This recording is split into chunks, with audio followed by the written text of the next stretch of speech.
दोस्तों ओम नमः शिवाय। दोस्तों स्वागत है आप सभी लोगों का एक बार फिर से इस YouTube चैनल में। पूरी 500 सालों के बाद बन रहा है दिव्या बहुत शुभ सिंह। 9 नवंबर गुरुवार रमा एकादशी। इस दिन यानी 9 नवंबर रमा एकादशी के दिन चुपचाप गाय को खिला दी ये एक छोटी सी चीज। रोडपति भी होंगे 1 करोड़पति। मिलेंगी सभी संकटों से मुक्ति। मृत्युदंड पितृदोष पूरे साल आपके घर में भरे रहेंगे। अन्न धन के भंडार कहे कि अपनी 7 पुश्तों तक करेंगे। रुपयों पर ऐसा कर रहा था या दोस्तों 7 स्टूडियो तक बैंक बैलेंस बढ़ता चला जाएगा। सभी दुख दूर हो जाएंगे और सुख आपके बॉस आ जाएंगे। सुख आपके कदम छोड़ेंगे और आपके घर में सदैव अन्न धन के भंडार भरे देंगे और साथ ही साथ भगवान विष्णु और माता लक्ष्मी की सदैव आपके ऊपर कृपा बरसेगी। कौन सी में एक खास और महत्वपूर्ण चीज है जो कि आपको 9 नवंबर गुरुवार यानी कि रमा निषादशी के दिन चुपचाप गए तो खिला दे रही है। आपको बता दें कि ये एकादशी इसलिए भी खास मानी जा रही है क्योंकि इस दिन गुरुवार का दिन है। स्वयं भगवान बृहस्पति का दिन है। भगवान विष्णु जी का दिन है और इस दिन यदि आप जाए तो यह एक छोटी सी चीज खिला देते हैं तो समझ लेना आपके 7 पीढ़ियों तक लाभ हो जाएगा। 7 पीढ़ियों तक बैंक बैलेंस बढ़ता चला जाएगा। तत्काल गरीबी समाप्त हो जाएगी। अपनी तरफ से आपके जीवन में गरीबी का नाम शाम खत्म हो जाएगा। आर्थिक प्रबल हो जाएगी। बैंक बैलेंस बढ़ता चला जाएगा। दोस्तों इस वीडियो को पूरा देखें। बहुत ही लाभकारी वीडियो है क्योंकि इस वीडियो में हम आपको गाय से जुड़े ऐसे अचूक और प्रभावशाली उपाय बताएंगे जिन्हें करने से आपकी सुई किस्मत चमक जाएगी। गरीब भी मालामाल बन जाता है, उनके रोडपति से करोड़पति बन जाता है इन उपायों को करने से। क्योंकि हमने पहले भी बताया है कि इस बार गुरुवार के दिन यह एकादशी पड़ रही है तो बहुत ही खास है। इस दिन जो भी योग बने हैं आपको लाभ देंगे। तो दोस्तों पूरा वीडियो देखें। वीडियो करके शुरू करें। सबसे पहले तो आपसे रिक्वेस्ट करते हैं बाल विष्णु जी माता लक्ष्मी की सच्ची भक्ति वीडियो को लाइक कर दे।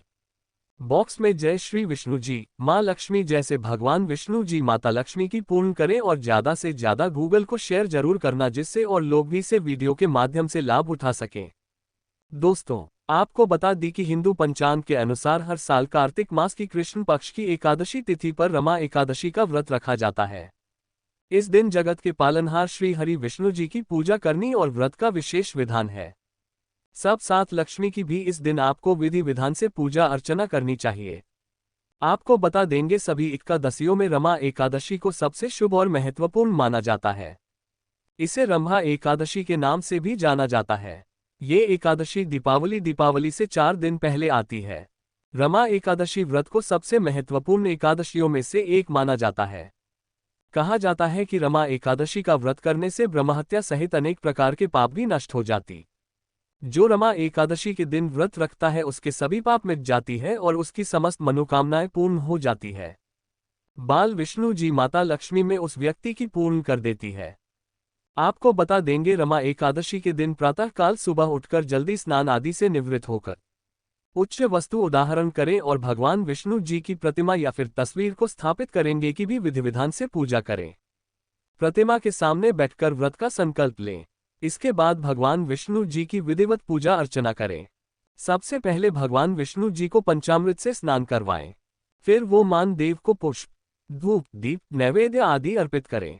इसके बाद विष्णु सहस्त्रनाम का जाप करें और भगवान विष्णु जी की कथा पढ़ें या फिर सुने और साथ ही साथ माता लक्ष्मी की विधि विधान से पूजा करें। आरती उतारी और अपनी यथाशक्ति सामर्थ्य के अनुसार ब्राह्मणों को भोजन कराएं और जो बंदों को दान दक्षिणा देकर उनका आशीर्वाद सो भी आपसे बनेगी। और धन वस्त्र दान जरूरी है।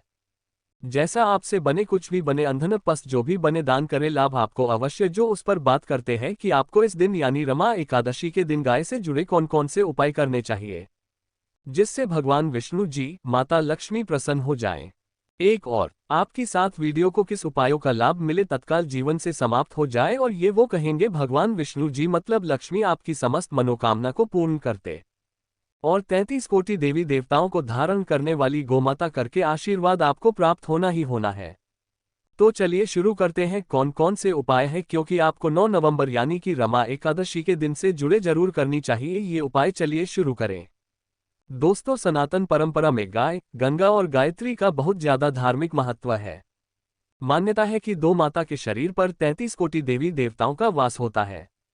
गोमाता की सेवा एवं पूजा करने वाले जातक पर इन सभी देवी देवताओं की कृपा बरसती है। गोसेवा से न सिर्फ इस जन्म के बल्कि पूर्व जन्म के भी दोस्त दूर हो जाते हैं। प्रत्येक सुबह जब आपके घर में भोजन बनना प्रारंभ हो तो सबसे पहले बनाई गई रोटी को आप गोमाता के नाम से निकाल दें और भोजन करने से पूर्व को माता को इस रोटी को खिलाएं।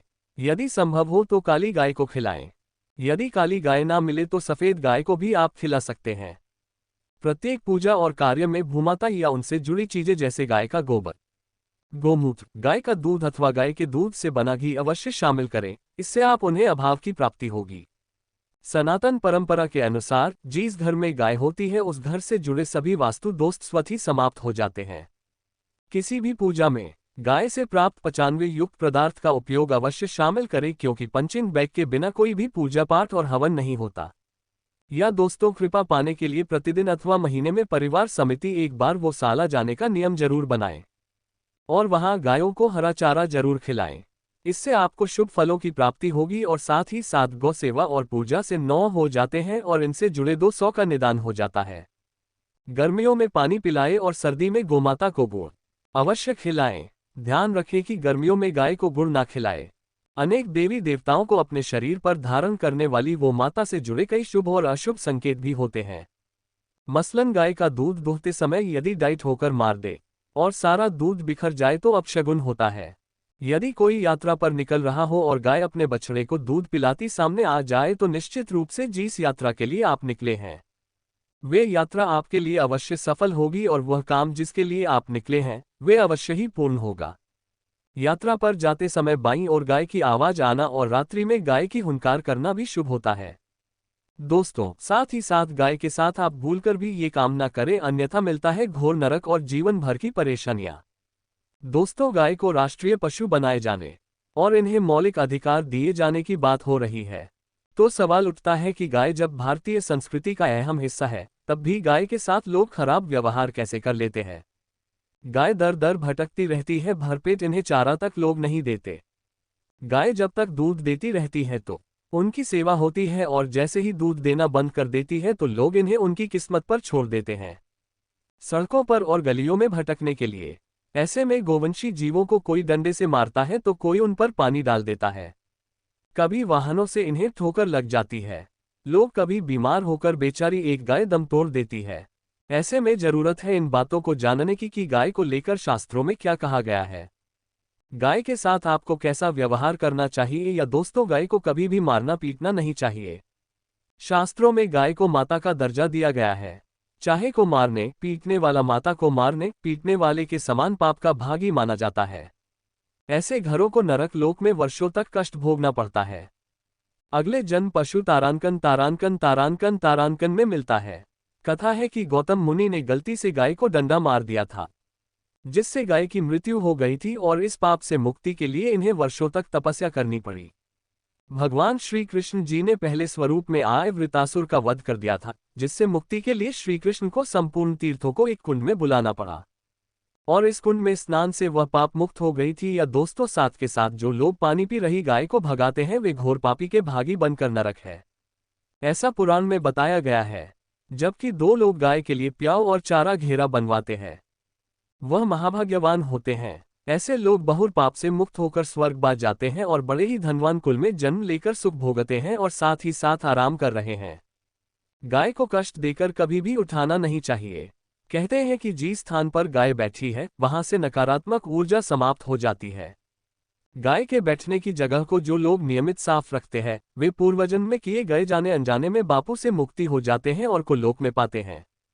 गाय को डंडा मारकर उठाना, पानी डालकर उठाने से मनुष्य पाप का भागी बनता है और अगले जन्म में उसे दर दर भटकना पड़ता है। और साथ ही साथ शास्त्रों में बताया गया है कि गाय का दूध उसके बछड़े के लिए होता है। गाय की बछड़े से बचा हुआ दूध ही मनुष्य को लेना चाहिए, लेकिन कुछ लोग एक बार गाय को दूध लेने के बाद फिर से बछड़े के लिए बचा हुआ दूध भी दूध लेते हैं। ऐसा करना घोर पाप कहा जाता है। ऐसे दूध को आने वाला और ग्रहण करने वाला दोनों ही पाप के भागी बन जाते हैं। दोस्तों, साथ ही साथ शास्त्रों में कहा गया है कि कोई वंश यानी गाय और बैल की पीठ पर नहीं बैठना चाहिए। इनकी पीठ पर बैठने से महापाप लगता है। ऐसे लोगों को नरक की यातना भुगतनी पड़ती है। एकमात्र महादेव के अंश के उत्पन्न नंदी ही गोवंशी है, जिस पर श्रम महादेव और महादेवी सवारी करती है, क्योंकि नंदी ने स्वयं अपनी इच्छा से महादेव की सवारी बनना स्वीकार किया था और साथ ही साथ शास्त्रों में गाय के दान को बहुत ही महत्व दिया गया है। लेकिन ऐसी गाय का दान कभी नहीं करना चाहिए जो बूढ़ी और बीमार हो। कठोर पढ़ने सदमे नचिकेता की कथा भी इस संदर्भ में है कि जिन्स नचिकेता ने ही नेता दोबारा बूढ़ी गाय को दान करने पर आपत्ति जताई थी। दूध देने वाली और बछड़े सहित जो लोग गाय का दान करते हैं वह महान पुण्य को प्राप्त करके स्वर्ग में स्थान पाते हैं। दूसरों साथ ही साथ सूर्य, चंद्र, मंगल या शुक्र की युति राहु से हो तो पितृ दोष होता है। ये भी मान्यता है कि सूर्य का संबंध पिता से, मंगल का संबंध रक्त से होने के कारण सूर्य यदि शनि, राहु या केतु के साथ स्थित हो या दृष्टि संबंधी हो तथा मंगल की युति राहुल या केतु से हो तो पितृ दोष होता है। इस दोष से जीवन संघर्ष में बन जाता है। यदि पितृ दोष हो तो गाय को प्रतिदिन या किसी भी एकादशी को या किसी पूर्णिमा के दिन या अमावस्या को रोटी, गुड़, चारा आदि खिलाने से दोनों से समाप्त हो जाता है। साथ ही साथ देसी गाय की पीठ पर जो कपोद्भूषण होता है वह बृहस्पति गुरु है। अतः जन्मपत्री में यदि बृहस्पति अपनी नीच राशि मकर में हो या अशुभ स्थिति में हो तो देसी गाय के इस बृहस्पति भाग शिवलिंग के दर्शन करने चाहिए। गुड़ तथा चने की दाल रखकर गाय को रोटी भी दें। इससे आपको शुभ फलों की प्राप्ति होगी। और साथ ही साथ यदि आप रास्ते में जा रहे हो और सामने से एक दो माता आती हुई दिखाई दी तो गोमाता को आप अपनी दाहिनी ओर से जाने देना चाहिए। आपकी यात्रा अवश्य ही सफल होगी। और साथ ही साथ यह संकेत भी जान ले, यदि आप यात्रा पर जा रहे हैं और सामने आपके गाय बढ़ जाए अथवा अपने बछड़े को दूध पिलाती हुई सामने गाय दिखाई दिए जाए तो समझ जाना कि वह यात्रा आपके लिए अवश्य ही सफल होगी। और साथ ही साथ जिस घर में गाय होती है उसमें वास्तुदोष स्वतः ही समाप्त हो जाता है। और साथ ही साथ आपको बता दें कि गाय को आप जो भी रोटी बनाए प्रतिदिन रोटी ही बनाएं। गाय को अगर आपने रोटी बनाई है तो कोशिश करें कि उस रोटी को आप तुरंत ही गाय को दे दें। अगर आप उस रोटी को रख देंगे तो उस रोटी को अगले दिन देंगे तो मैं रोटी बासी मानी जाएगी। गाय को कभी भी बासी रोटी ना दें। इससे घर में नकारात्मक ऊर्जा वास करती है और जो भी कार्य आपके बनने वाले होंगे वह कार्य भी आपके बिल्कुल भी नहीं बनेंगी। इससे आपके घर में हमेशा दरिद्रता का वास रहेगा और आप जिस भी कार्य को करेंगे उस कार्य में आपको हमेशा असफलता ही हाथ लगेंगी। इसलिए कोशिश करें गाय को रोजाना ताज़ी रोटी बनाकर खिलाएं और रोटी को बिल्कुल ना रखें। बासी रोटी गाय को ना दे और साथ ही साथ सड़ी गली चीजें गाय को नहीं खिलानी चाहिए। कि घर में कोई फल है उस सब्जी है जाए तो लोग क्या करते हैं गाय को खिला देते हैं। नहीं, ऐसा नहीं करना चाहिए। ऐसा करने से यदि आप गाय को खिलाते हैं तो और आप पाप के भागी बन जाते हैं। आप बिल्कुल भी सड़ी गली चीजें गाय को ना खिलाएं और साथ ही साथ आप आटे की लोइयां बनाकर उनके ऊपर हल्दी लगाएं। इसके बाद आप उन 11 लोइयों को एक एक करके गाय को खिलाएं। प्रत्येक लोई को खिलाते समय गाय के सींगों पर आप हाथ फेरें, पीठ पर हाथ फेरें, मस्तक पर हाथ फेरें। माता गाय की आप चरणों के स्पर्श करें। या दोस्तों, ऐसा करने से आपके समस्त कार्य बनने लगेंगे।